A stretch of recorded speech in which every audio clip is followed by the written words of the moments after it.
5 സംസ്ഥാനങ്ങളിൽ തെരഞ്ഞെടുപ്പ് പ്രഖ്യാപിച്ചതോടെ സഖ്യ ചർച്ചകൾ സജീവമായി.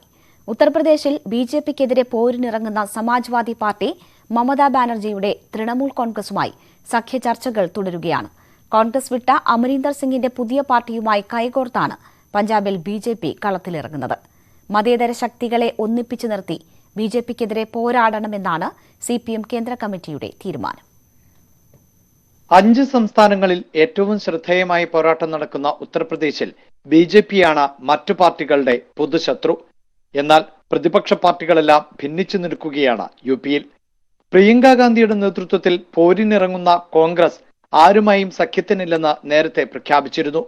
403 സീറ്റിലും ഒറ്റയ്ക്ക് മത്സരിക്കുമെന്നാണ് കോൺഗ്രസ് അറിയിച്ചിട്ടുള്ളത്. ശിവസേന, എൻസിപി, ഡിഎംകെ പാർട്ടികൾ ഒപ്പമുണ്ടെങ്കിലും കോൺഗ്രസ് നിലപാട് ഗുണം ചെയ്യില്ലെന്നാണ് പൊതുവിലയിരുത്തൽ.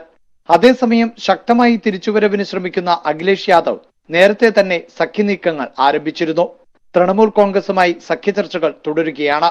കർഷക പ്രതിഷേധം ശക്തമായ പഞ്ചാബിൽ ബിജെപി ഇക്കുറി അമരീന്ദർ സിംഗുമായി കൈകോർത്താണ് മത്സരത്തിന് ഇറങ്ങുന്നത്.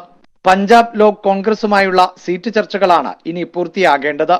പഞ്ചാബിൽ 100-ലധികം സ്ഥാനാർത്ഥികളെ എഎപി പ്രഖ്യാപിച്ചു കഴിഞ്ഞു.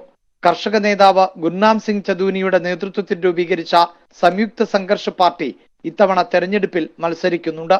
രാഷ്ട്രീയ പാർട്ടികളുമായി സഖ്യത്തിനില്ലെന്ന് ഗുർനാം വ്യക്തമാക്കിയിരുന്നു. എന്നാൽ നിലവിലെ സാഹചര്യത്തിൽ എഎപി സംയുക്ത സംഘർഷ് പാർട്ടിയെ പിന്തുണച്ചേക്കും. മതേതര ശക്തികളെ ഒന്നിപ്പിച്ചു നിർത്തി ബിജെപിക്കെതിരെ പോരാടണമെന്നാണ് സിപിഐഎം കേന്ദ്ര കമ്മിറ്റി തീരുമാനം. ന്യൂസ് 18 ഡൽഹി.